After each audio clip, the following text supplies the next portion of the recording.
अदी बिन हातिम आए हज़रत उमर रज़ी अल्लाह तआला अन्हु के पास।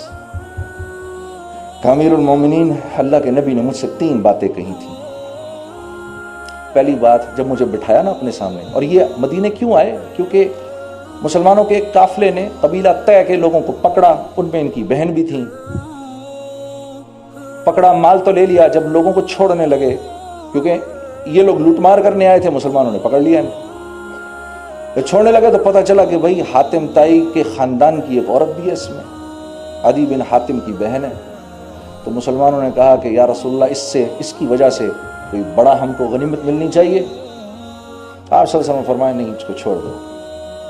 तो जब छोड़ दिया तो वो वापस गई, वापस जाकर रसूलुल्लाह सल्लल्लाहु अलैहि वसल्लम के इखलाक, सहाबा के इखलाक, सहाबियात के इखलाक सब बताए, और जाकर कहा अदी बिन हातिम को, हम अपने दादा के बारे में सुनते हैं, हातिम ताई के बारे में, कि सखी वो था, मैं उसकी कसम खाती हूँ जिसने हमें तुम्हें पैदा किया। मैं ये समझती हूँ मैं जिस आदमी के पास से आ रही हूँ उससे बड़ा सखी आज तक कोई पैदा नहीं हुआ। तो बड़े हैरान हुए अदी बिन हातिम, अच्छा हमारे दादा से बढ़ के भी कोई है। तो पहुँच गए अल्लाह के नबी के पास, वहाँ देखा तो सिर्फ गरीब गुरबा बैठे हुए सारे, खाने को भी नहीं है।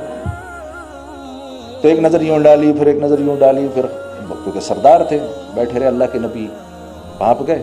आपने फरमाया अदी, वो क्या वक्त होगा जब मेरे मानने वाले दमिश्क के ऊपर चढ़ाई करेंगे और मुसलमानों का जो हराबल दस्ता होगा उसमें मुसलमानों का आलम तेरे हाथ में होगा।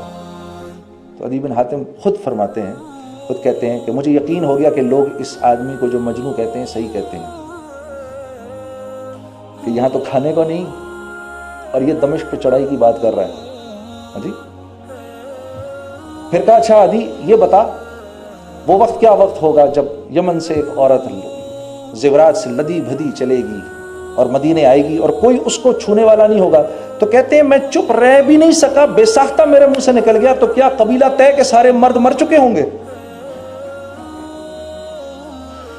कहते हैं मेरे मुंह से निकल गया बेसाख्ता। कहते हैं हम तो डाकू लुटेरे मशहूर थे।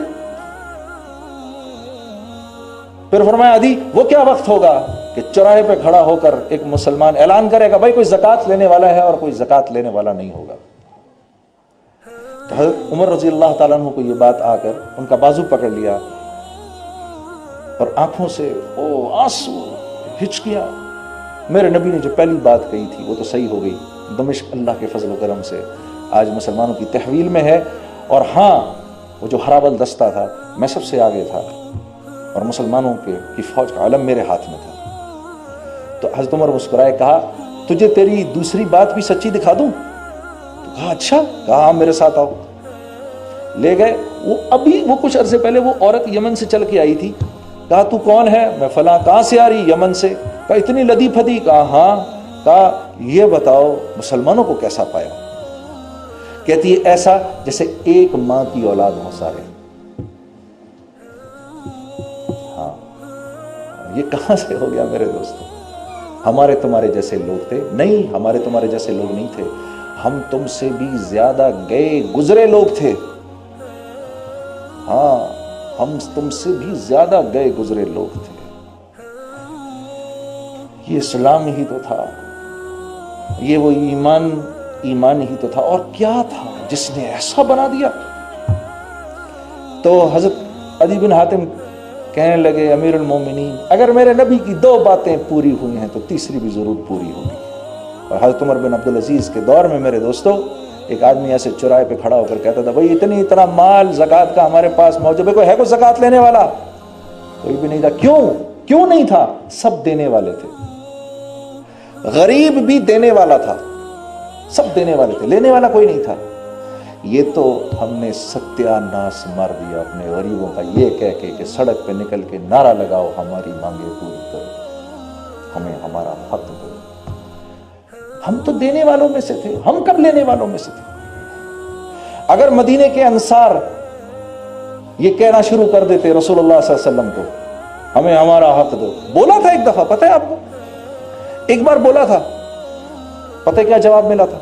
आपने अंसार की जमात को बुलाया, और ये हुनैन का वाकया है। हुनैन में अब माल बट रहा है, बनु सकीफ के साथ जंग थी, तो बनु सकीफ एक फाइनल बैटल लड़ना चाहते थे मुसलमानों के साथ। تو جو ان کا امیر تھا نا اس نے کہا اس کا ایک ہی طریقہ ہے یہ کہ اپنے بیوی بچے مال بھیڑ بکریاں اونٹ سب لے کر آؤ تاکہ بھاگے کوئی نہیں۔ تو وہ طائف سے سب مال اپنا سب اٹھا کے لیا جنگ لڑنے کے لیے۔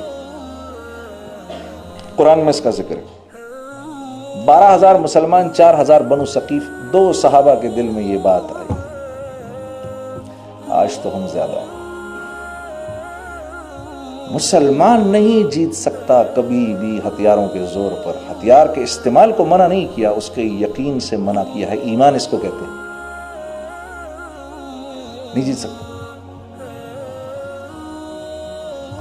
تو کیا ہوا؟ پہلا اٹیک ہوا، خالد بن ولید آگے تھے، پہلا اٹیک ہوا، وہ اٹیک ایسا ہوا کہ مسلمان قدم اکھڑے، صحابہ کے مڑے پیچھے اور بھاگے، ریٹریٹ کے لیے بھاگے کہ پیچھے جائیں۔ تو وہ ایک ہبڑ دبڑ میں جو پیچھے آ رہے تھے انہوں نے دیکھا وہ سامنے والے بھاگتے ہوئے آ رہے ہیں، ان کو بھی سمجھ میں نہیں آئی، وہ بھی ٹرن کر کے بھاگے پیچھے۔ تو آپ صلی اللہ علیہ وسلم اپنے قریبی مہاجرین اور حضرت عباس کے ساتھ بیچ میں کھڑے ہوئے، اور اب آپ دیکھ رہے ہیں کہ یوں مسلمان یوں پیچھے جا رہے ہیں۔ تو آپ نے حضرت عباس سے کہا عباس آواز لگاؤ، میرے انصار کو بلاؤ۔ حضرت عباس کی آواز اونچی تھی، اونچی آواز لگائی یا معشر الانصار۔ تو کتنے واپس آئے؟ 100۔ کتنے واپس آئے جی؟ 100۔ ان 100 نے پھر 4,000 کے قدم اکھاڑ دیے۔ بدر میں 313 نے تو 1000 کو شکست دی نا، نہیں یہ تو ہم یہ اس سے بھی اونچی جیت ہے کہ 100 نے 4,000 کے قدم اکھاڑ دیے۔ اب وہ سارا مال جمع ہو گیا، سارا مال آ گیا۔ اب جب مال آیا تو آپ صلی اللہ علیہ وسلم نے، یہ تربیت اس کو کہتے ہیں، اب آپ انصار کھڑے ہیں سامنے، اب انصار کے سامنے مال بٹ رہا ہے جی، کن کو؟ اپنے رشتہ داروں کو، قریش کے لوگوں کو مال بٹ رہا ہے۔ بٹتے بٹتے بٹتے بٹتے سبھی کچھ بٹ گیا۔ جب سب کچھ بٹ گیا انصار نے حضرت عبادہ سے کہا کہ ہماری بات پہنچاؤ اللہ کے نبی تک۔ وہ کون سی بات پہنچاؤ؟ کون سی جی؟ ہماری مانگیں پوری کرو۔ کون سی جی؟ ہمیں ہمارا حق دو۔ آنے والے وقتوں میں کس کس کا ارادہ یہ نعرہ لگانے کا اور اپنا حق چھوڑنے کا عزم آج سے کون کون کرتا ہے؟ ہاتھ کھڑا کر کے بتاؤ۔ سب کرتے ہیں؟ تم اپنا حق چھوڑنے والے بن جاؤ گے، اللہ اپنے خزانوں سے تمہیں عطا کریں گے۔